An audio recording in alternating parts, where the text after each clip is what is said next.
unreal.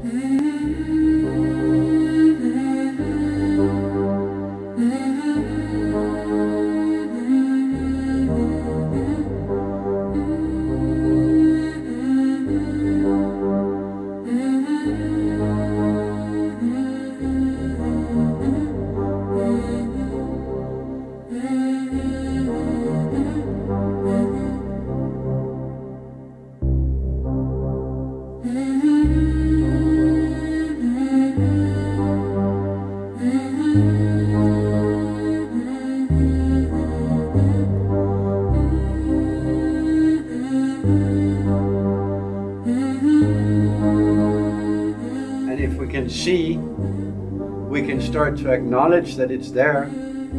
When we acknowledge it, we can accept it. When we accept it, we can change it.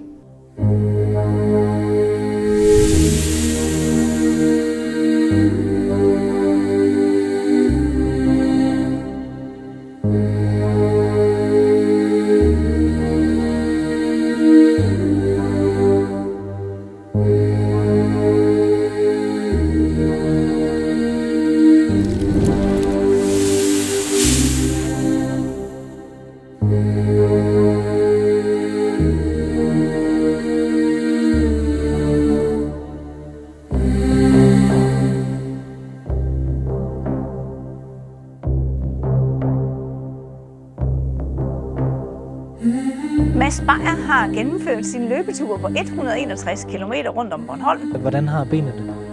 Benene gør ondt. Løb Mads Beyer Bornholm rundt. Men hvordan udholder han så mange timer med smerter og udmattelse? Hvad driver ham til at kaste sig ud i den slags prøvelser?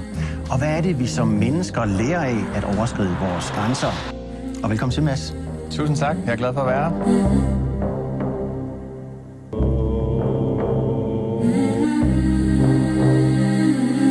The feedback I've gotten through the 30 years I've been doing this is that it really helps a lot.